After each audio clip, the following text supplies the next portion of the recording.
आयुर्वेद एक ऐसा नाम जिसे वर्तमान समय में लोग भूलते चले जा रहे हैं और इस शहर में हाजीपुर शहर में आयुर्वेद को ज़िंदा रखने वाले वैद्य रामदास चौधरी के प्रपौत्र डॉक्टर अभिषेक कुमार चौधरी आज हमारे साथ मौजूद हैं। आइए इनसे चर्चा करते हैं आयुर्वेद के बारे में। इस कार्यक्रम के प्रायोजक हैं दीर्घायु आयुर्वेद हाजीपुर वैशाली। डॉक्टर साहब, सबसे पहले आपको हमारे चैनल में स्वागत। जी बहुत बहुत धन्यवाद आपका। डॉक्टर साहब, क्या मन में आया कि आयुर्वेद में ही जाना है? MBBS भी किया जा सकता था और भी चिकित्सा में जाया जा सकता था। चूँकि अब हम लोग का जुड़ाव था आयुर्वेद के साथ, हमारे दादाजी ने हाजीपुर शहर में आयुर्वेद के क्षेत्र में बहुत बड़ा नाम अपना स्थापित किया है। उसको हमारे पिताजी और हमारे चाचा जी लोगों ने आगे कैरी फॉरवर्ड किया। हमारे पिताजी की चाह थी कि हमारा जो पुत्र है वो भी पढ़ लिख करके इस क्षेत्र में आगे हाजीपुर क्षेत्र की जनता के लिए कुछ बहुत अच्छा काम करे, नाम कमाए। उनको उनके सपने को अपने आगे समझते हुए, जानते हुए और उसको स्वीकारते हुए हम आगे बढ़ें। और फिर हमने अपना आयुर्वेद का जो कोर्स है BAMS वो हमने कंप्लीट किया कर्नाटक से। और वो कोर्स करने के बाद ऐसा महसूस हुआ कि लोगों में अवेयरनेस जो है वो प्राथमिक ज़रूरत है आयुर्वेद के क्षेत्र में। एलोपैथ इलाज जो है वो अपने आप में परिपूर्ण नहीं है, वो कहीं ना कहीं उसमें कुछ ना कुछ लैकिंग है, जिसको कंप्लीट करेगा अगर आयुर्वेद को लोग एक्सेप्ट करेंगे, उसका जो इलाज करने का जो पद्धति है उसको लोग स्वीकारेंगे, तो जा कर के वो एक कंप्लीट ट्रीटमेंट पैकेज जो है वो बन पाएगा। कोई भी चिकित्सा पद्धति जो है वो अपने आप में संपूर्ण नहीं है। आयुर्वेद में भी कुछ कमियां हैं, एलोपैथ में भी कुछ कमियां हैं, तो सबको सम्मिलित करते हुए आगे हम लोग को आगे बढ़ना चाहिए। तो आयुर्वेद की जो खूबियां हैं उसको हम लोग आगे अगर देखेंगे, समझेंगे, तो ही जा कर के समाज के लिए बहुत ही अच्छा काम स्वास्थ्य संबंधित क्षेत्र में हम लोग कर पाएंगे। आइए डॉक्टर साहब से कुछ सवाल करते हैं। डॉक्टर साहब, वर्तमान समय में आयुर्वेद के प्रति लोगों का रुझान कम हो रहा है, आखिर क्यों? जी सबसे पहली बात है कि जो चिकित्सा पद्धति का जो फोकस है, गवर्नमेंट का जो फोकस है, वो आयुर्वेद के प्रति बहुत कम है। पहले के तुलना में कुछ बढ़ा ज़रूर है, लेकिन जिस परसेंटेज में बढ़ना चाहिए उस परसेंटेज में बिल्कुल बढ़ा नहीं है। तो ये एक बहुत बड़ा सपोर्ट होता है अगर गवर्नमेंट आपको बैकअप करती है, तो जो कि बहुत कम है आयुर्वेद के क्षेत्र में। दूसरा है, आयुर्वेद के ही कुछ लोग जो है आपको या तो मिक्स ट्रीटमेंट करते हैं, एलोपैथ अपने ट्रीटमेंट में शामिल करके मिक्स करते हैं, तो जनता का एक जो विश्वास है आयुर्वेद के इलाज पे, वो कहीं ना कहीं विश्वास जो है वो टूट जाता है। मिक्स नहीं करना चाहिए। अगर आपको ऐसा लगता है कि हमारे इलाज में अगर कहीं ना कहीं कुछ कमी है, हम नहीं कर पाएंगे, तो आप एलोपैथ किसी चिकित्सक के पास उसको रेफ़र कर सकते हैं, क्योंकि एलोपैथ का चिकित्सा का हम लोग को बहुत अच्छा जानकारी नहीं होता है, हमने पढ़ा नहीं है उस विज्ञान को। तो ये भी एक कारण है जो आयुर्वेद के चिकित्सक ही ये करते हैं।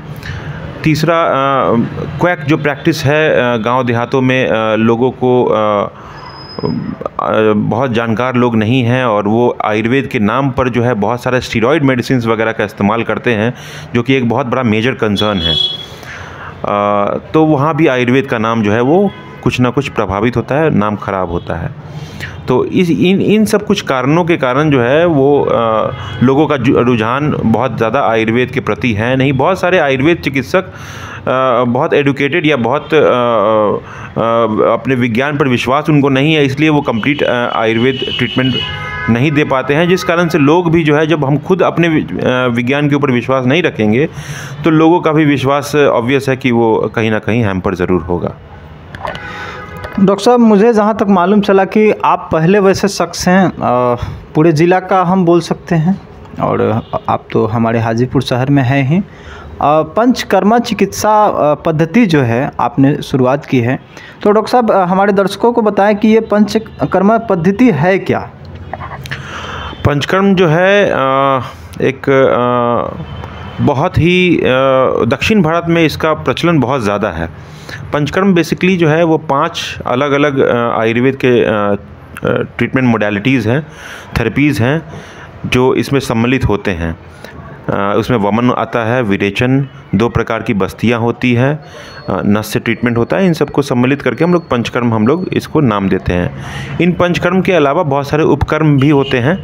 बेसिकली इन सारे कर्मों से अपने शरीर के अंदर जो भी दूषित पदार्थ वगैरह हैं जो हमने इतने साल से इकट्ठा किया है उसको हम लोग बाहर निकालने का काम करते हैं। पंचकर्म बहुत ही इम्पॉर्टेंट होता है क्रोनिक डिजीज़ में, जो बीमारियां बहुत पुरानी हो गई हैं उसको क्योर करने में पंचकर्म का बहुत बड़ा इम्पोर्टेंस रहता है। आयुर्वेद का नाम ही आज के समय में क्रोनिक डिजीज़ को हील करने में या उसमें मैनेज करने में यूज़ किया जाता है, तो वहाँ पे पंचकर्म का इम्पोर्टेंस अपने आप बहुत ज़्यादा उजागर होता है। पंचकर्म जो है वो एक तरह से इमरजेंसी मैनेजमेंट आप बोल सकते हैं आयुर्वेद में। अगर मान लीजिए जैसे एलोपैथ में सर्जरीज़ होते हैं, उस तरह से आयुर्वेद में भी थेरेपीज़ जो है वो पंचकर्म एक तरह से इमरजेंसी या फिर दोषों को या शरीर के बीमारी को बहुत हद तक उसको मैनेज करने के लिए, कंट्रोल करने के लिए, उसको ड्रास्टिकली रिड्यूस करने के लिए पंचकर्म का इस्तेमाल किया जाता है। तो पंचकर्म जो है बहुत ज़्यादा टेक्निकल चीज़ है। बहुत सारे आयुर्वेद के जो सामान्य जानकार चिकित्सक हैं उनको पंचकर्म का बहुत विशेष जानकारी नहीं है। अब चूँकि हमारा फील्ड ऑफ एक्सपर्टाइज जो है वो पंचकर्म ही है, तो पंचकर्म जो है अगर आयुर्वेद आप कंप्लीट प्रैक्टिस कर रहे हैं तो पंचकर्म प्रैक्टिस करना एक प्राइम इम्पोर्टेंस बन जाता है। तो इसलिए हमने पंचकर्म चिकित्सा जो है यहाँ पे देना शुरू किया हाजीपुर क्षेत्र में।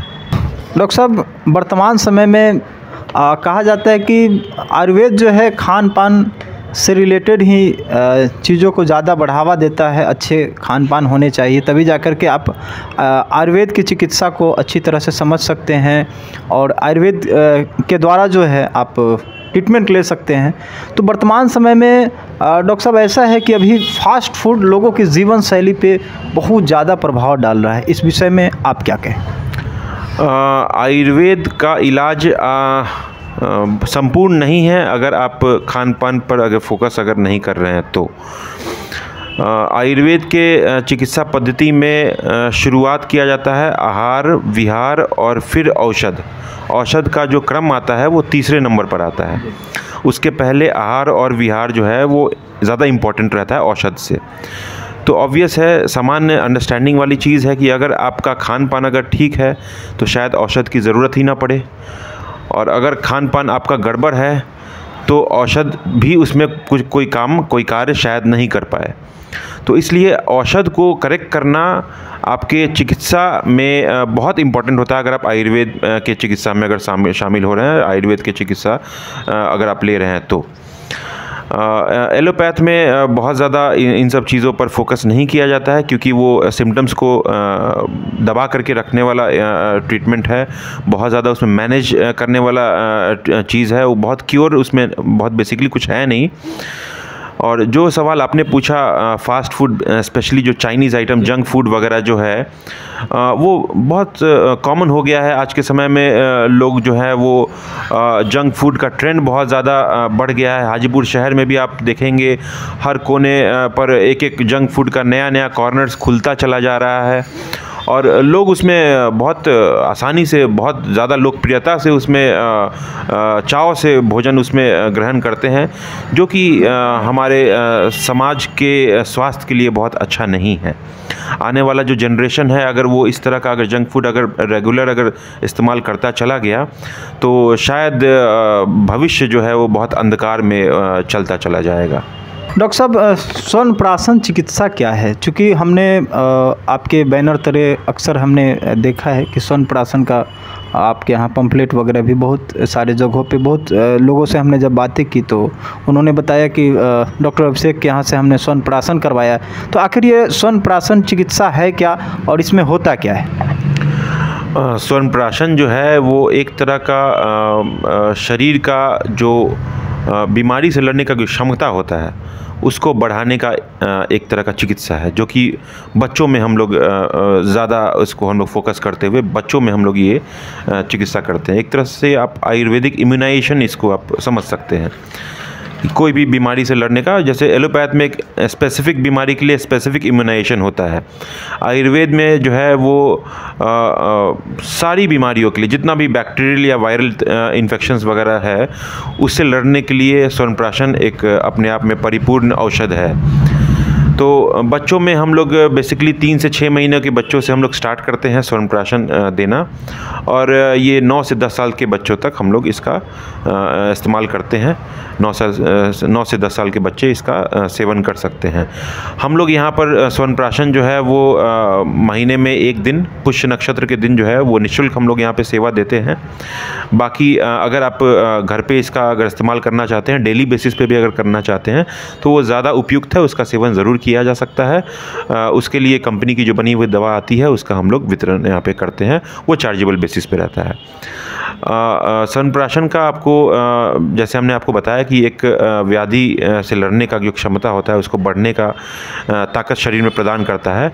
उसके अलावा मेंटल और फिज़िकल डेवलपमेंट बच्चों का उसमें भी बहुत ज़्यादा इम्पोर्टेंस है च्यवनप्राशन का। बहुत सारे रोगी हमारे पास हैं, बच्चे हैं जो मानसिक रूप से कमज़ोर बच्चे हैं, डेवलपमेंटल डिलेज़ है, बोलने में जो समय पे बोलना चाहिए बच्चे को उस समय पे नहीं बोल पा रहे हैं, उस तरह के बच्चों में बहुत ज़्यादा लाभ करता है च्यवनप्राश का जो औषध रहता है उसमें। च्यवनप्राश के औषध में बेसिकली जो है वो शहद और गाय के घी से बना हुआ ये औषध रहता है, जिसमें कुछ आयुर्वेद की औषधियाँ जो ब्रेन स्टिमुलेंट जो रहता है उसको हम लोग इस्तेमाल करते हैं, और स्वर्ण भस्म का भी मात्रा इसमें सम्मिलित रहता है, जिस कारण से ये थोड़ा महंगा चिकित्सा है। लेकिन बच्चे के भविष्य को देखते हुए ये बहुत ही ज़्यादा ज़रूरी है आज के समय में। हर बच्चे को आज के समय में इसका इस्तेमाल अर्ली से अर्ली स्टार्ट कर देना चाहिए। डॉक्टर साहब, हमारा आखिरी सवाल होगा, क्या फिर से लोगों को आयुर्वेद के प्रति अग्रसर होने की आवश्यकता है? इस विषय में डॉक्टर अभिषेक चौधरी का क्या कहना है? आयुर्वेद को अपनाना आज के समय में बहुत ज़्यादा ज़रूरी है, सिर्फ ज़रूरी नहीं बहुत ज़्यादा ज़रूरी है।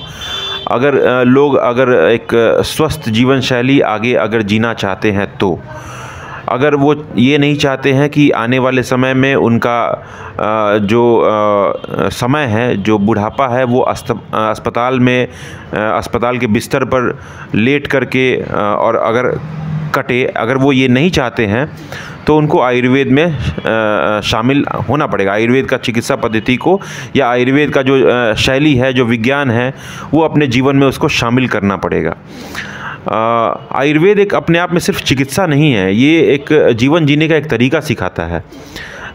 सुबह उठने से लेकर के रात को सोने तक आपको क्या करना चाहिए, वो सारा चीज़ आयुर्वेद सिखाता है। अलग अलग ऋतुओं में किस तरह का आहार लेना चाहिए, किस तरह का विहार होना चाहिए, वो सब आयुर्वेद सिखाता है। तो ये सब चीज़, इसके साथ साथ प्रिवेंटिव मेडिसिन के साथ साथ क्यूरेटिव मेडिसिन भी, किस बीमारी में किस तरह का चीज़ों का इस्तेमाल करना चाहिए, वो सारा चीज़ आयुर्वेद सिखाता है। तो आयुर्वेद को सिर्फ एक ट्रीटमेंट मोडालिटी नहीं समझ करके अगर आयुर्वेद को हम लोग एक जीवन शैली की तरह देखें तो ज़्यादा अच्छा रहेगा। और इसको पुराने ज़माने से लोग इसको अपनाते आए हैं।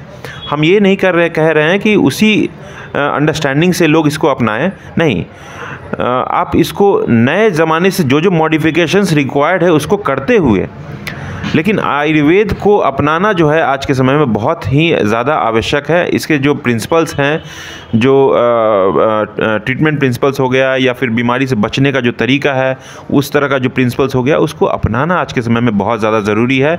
एलोपैथ की दवा जो है वो इमरजेंसी ट्रीटमेंट है, उसका इस्तेमाल सिर्फ इमरजेंसी के केसेस में होना चाहिए, न कि क्रोनिक डिजीज़ में या फिर कोई भी छोटा मोटा वायरल या बैक्टीरियल इन्फेक्शंस में भी हमको ऐसा लगता है कि एलोपैथ का बहुत ज़्यादा इस्तेमाल करना हमारे लिए आने वाले समय में बहुत ज़्यादा हानिकारक साबित होगा अगर लोग इसका बहुत ज़्यादा इस्तेमाल करते रहेंगे। एंटीबायोटिक्स वगैरह जो है उसका बहुत ज़्यादा इस्तेमाल, एलोपैथ डॉक्टर्स भी बोलते हैं कि उसका बहुत ज़्यादा इस्तेमाल नहीं करना चाहिए।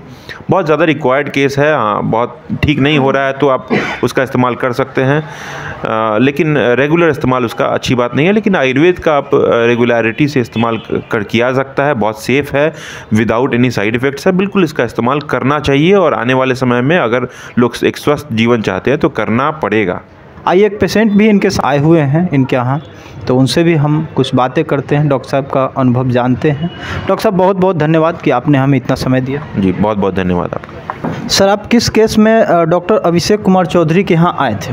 मैं आँख के लेकर के परेशान हो गया। मेरा आँख का ज्योति जो है, बायां आँख का पूरा ही रोशनी ख़त्म हो गया। ये रोड रास्ता भी नहीं दिखाई दे रहा है। एक आँख बंद करने से हमारा कुछ मालूम नहीं चलता है। हम नारायणदीप में दिखाएं, वो बोले कि 10,000 रुपया लेंगे, इंजेक्शन देंगे, 3 ठो इंजेक्शन पड़ेगा, 30,000 रुपया लगेगा। इसका कोई हम रिक्स नहीं है, ठीक हो सकता है, नहीं भी ठीक हो सकता है।